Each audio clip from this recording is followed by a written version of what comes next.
तबले की धुन के साथ वाह ताज की आवाज तो आपने सुनी होगी। कुछ याद आया आपको?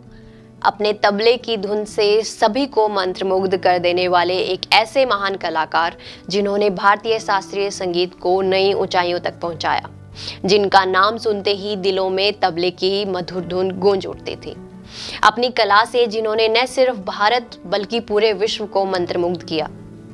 उनकी तबले की थापें हमेशा हमारे दिलों में गूंजती रहेंगी। आज हम बात कर रहे हैं संगीत की दुनिया के उस्ताद जाकिर हुसैन की, जिन्होंने संगीत की दुनिया में एक अमिट छाप छोड़ी। 9 मार्च 1951 को जन्मे मशहूर तबला वादक जाकिर हुसैन हमारे बीच नहीं रहे। संगीत जगत के लिए यह एक अपूर्णीय क्षति है।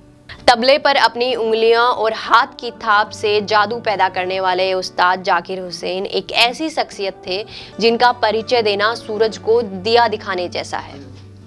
जाकिर हुसैन उस्ताद अल्लाह रखा कुरैशी के बेटे थे। उस्ताद के पिता भी तबला वादक थे। उन्होंने ही जाकिर को संगीत की शुरुआती तालीम दी थी। जाकिर हुसैन का रुझान बचपन में ही तबले की धुन की ओर हो गया था। वो अपनी पढ़ाई पूरी करने के बाद संगीत की दुनिया में आ गए। बता दें, जाकिर हुसैन ने 11 साल की उम्र में अमेरिका में अपना पहला कॉन्सर्ट करके सबको हैरान कर दिया था। उन्होंने 12 साल की उम्र से ही पिता के साथ कॉन्सर्ट में जाना शुरू कर दिया था। बात करें अगर उनके एल्बम की, तो जाकिर हुसैन ने अपना पहला एल्बम 1973 में living in the material world नाम से लॉन्च किया। उस्ताद को 2009 में पहला ग्रैमी अवार्ड मिला और 2024 तक आते आते उन्होंने 3 अलग अलग एल्बम के लिए 3 ग्रैमी अवार्ड मिले। उन्होंने अपने करियर में ग्रैमी अवार्ड ही नहीं जीते, बल्कि उन्हें पद्मश्री और पद्म विभूषण से भी नवाजा गया था। जाकिर हुसैन ने अपने 60 साल के करियर में भारतीय शास्त्रीय संगीत को नई ऊंचाइयों पर पहुंचाया। वे अपने तबले की धुन से कई अलग अलग तरीके के प्रयोग किया करते थे और इस कारण से जाकिर हुसैन का भारत में ही नहीं बल्कि विश्व में भी बोलबाला था।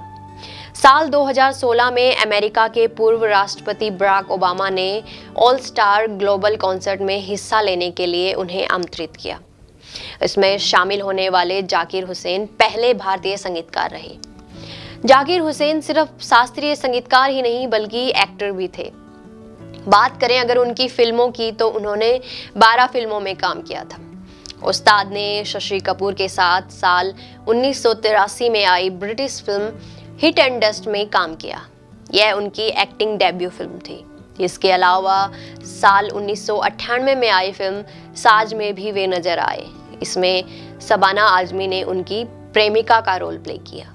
बात करें अगर उनकी पर्सनल लाइफ की, तो उस्ताद जाकिर हुसैन ने एंटोनिया मिनाकोला से शादी की, जो एक कथक डांसर और टीचर थी। साथ में वो उनकी मैनेजर भी थी।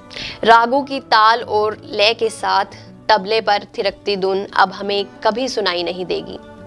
अपडेट इंडिया परिवार की ओर से मशहूर तबला वादक उस्ताद जाकिर हुसैन को भावपूर्ण श्रद्धांजलि।